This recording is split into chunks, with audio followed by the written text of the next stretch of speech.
A mask with eyes, mouth, and some kind of war paint.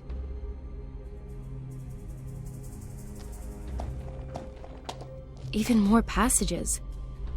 Really does seem to be more extensive than I first thought. There's a mask hanging on the wall here as well.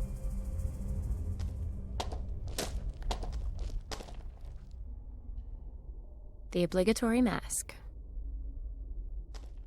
Looks different from the other rocks. What is it?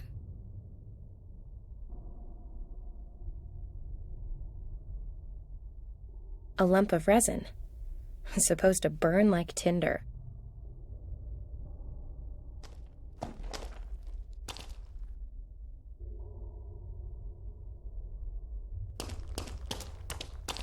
It's like some kind of graphic novel. The story begins with a man choosing children from a large group. They follow him into a cave, and the door closes after them. The children continue to live there while the man teaches them to fight. The man also gives them food, and so the children gradually grow into men. But what is that? The children seem to change on the way. Their arms become longer, and they get great big fangs like predatory animals. Pretty gruesome.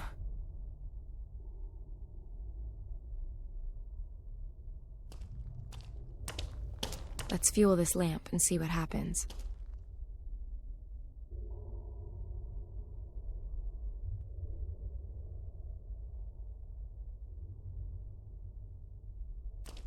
The resin's burning.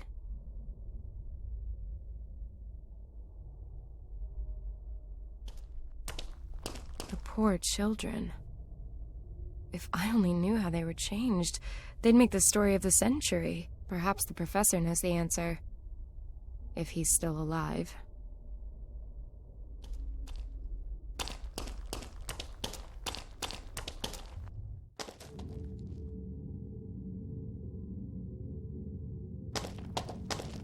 The poor children. If I only knew how, perhaps the professor...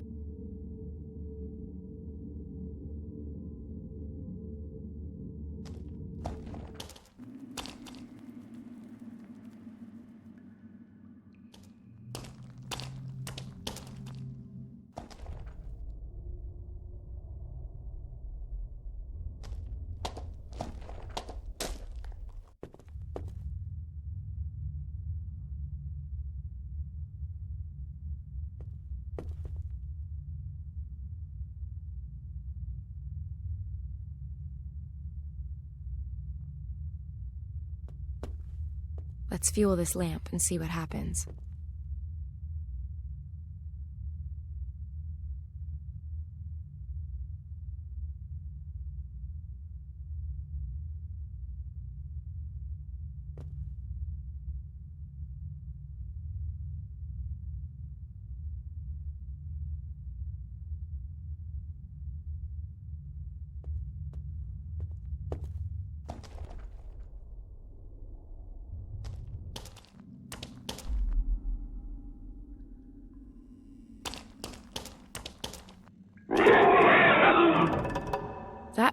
But was that an animal? Or a human? Or...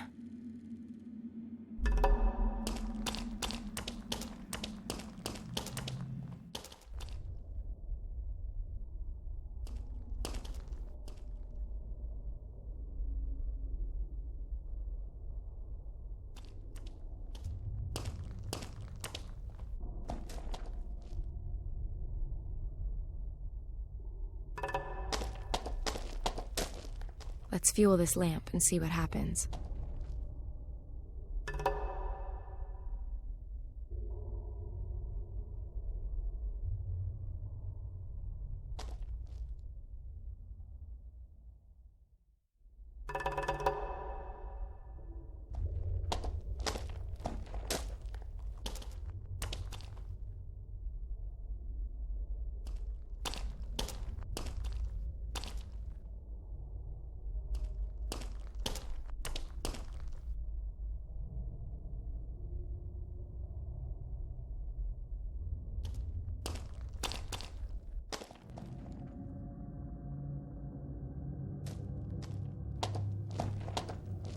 This mechanism with the 5 stone wheels would appear to open the door in this room.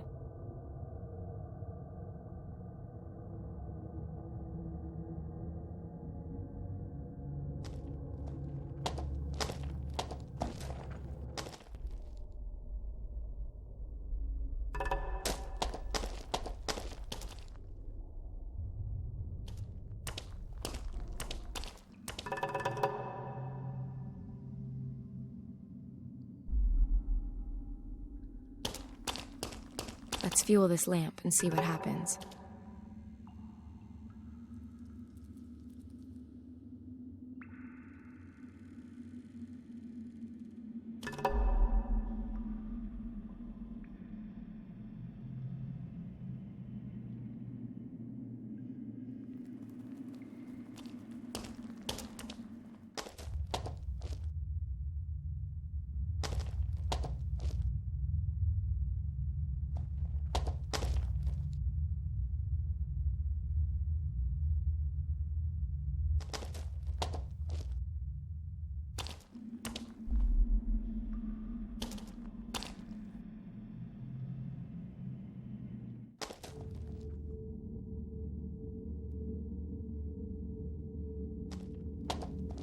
Let's fuel this lamp and see what happens.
Professor! Those damn creatures.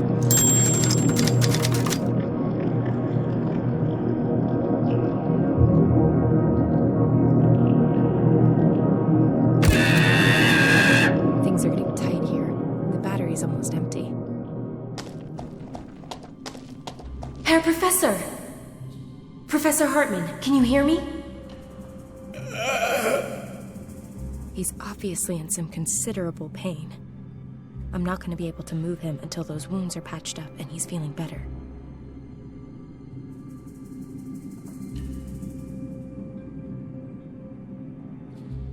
Here, get these down, you prof.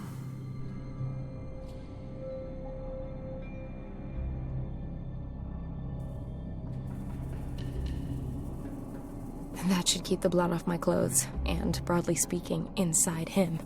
At least until I get him out of here. That will have to do until we get back to the mission. Don't worry, Professor. I'll get us out of here.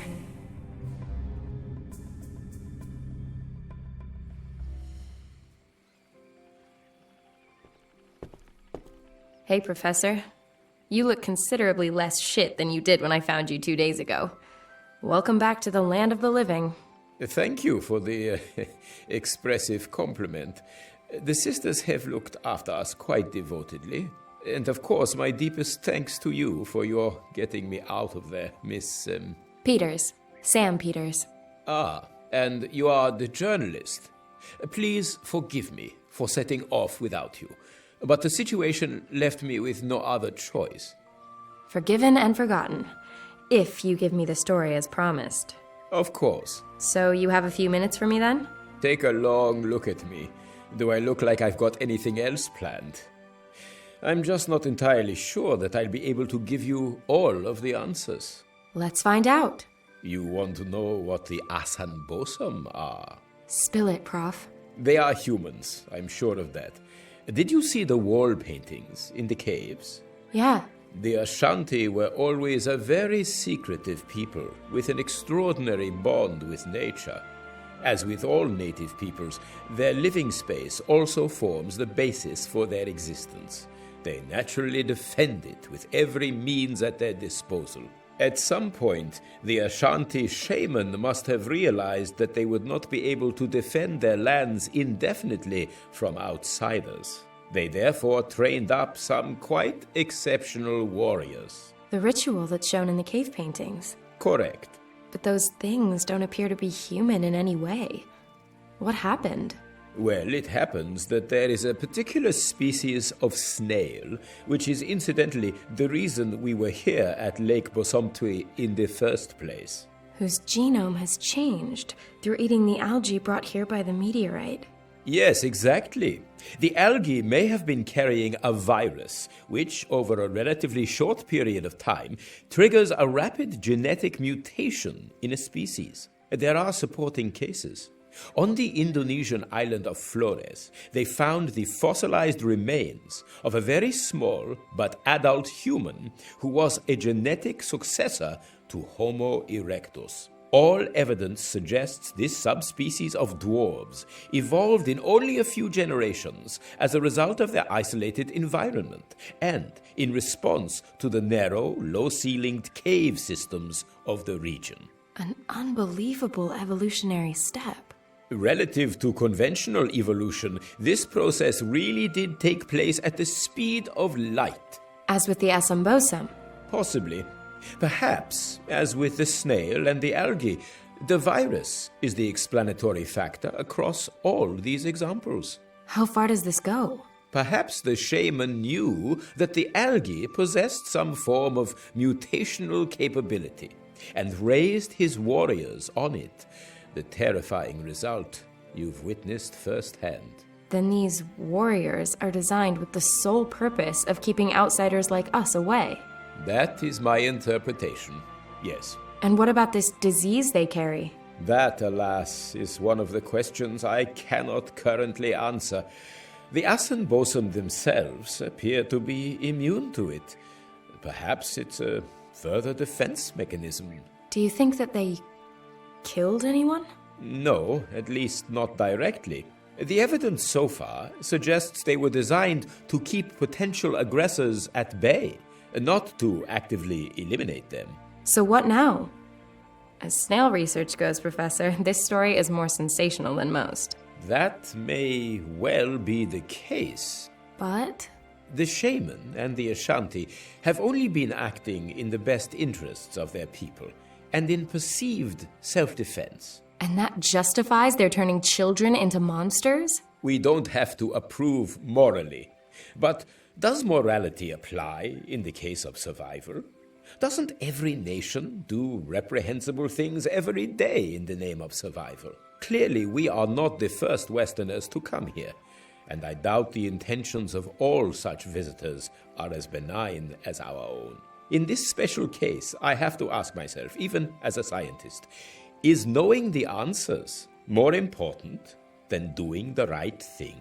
Answers are what we're paid for. Then I hope never to see the day that we run out of questions. Do what you think is right. So, I have to make a decision. Should I go ahead and publish the story?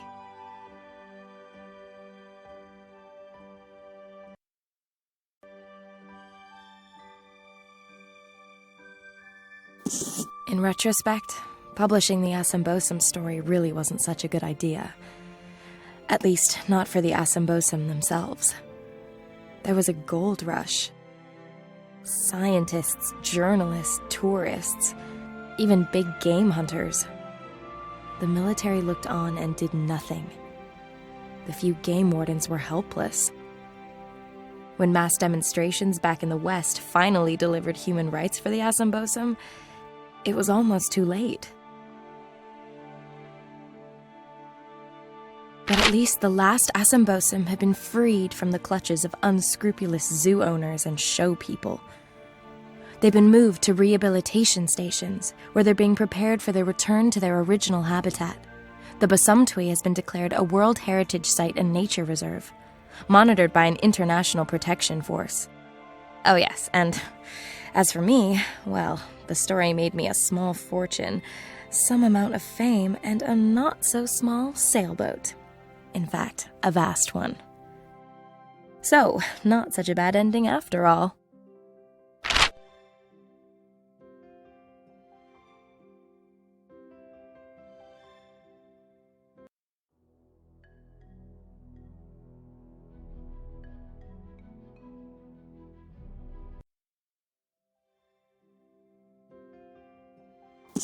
I simply didn't have the heart. May a cloak of silence remain forever over the existence of the Asan Bosum. Freedom really is so much more important than anything else. Talking of freedom, that's something I can also enjoy limitlessly, though sadly not on my little sailboat. When I got back to Hamburg without a single line of copy, my editor flipped and bounced me back onto the street. Whether or not he managed to get over the small heart attack that followed, I'm afraid I don't know. And frankly, I don't give a damn. It's time for me to drop by on Max in Berlin again. Perhaps he'll finally even introduce me to his beloved Nina. From the way he went on about her in Indonesia, I don't think they'll be apart for too long. And maybe he'll have a fabulously lucrative job for me and get that sailboat back on track.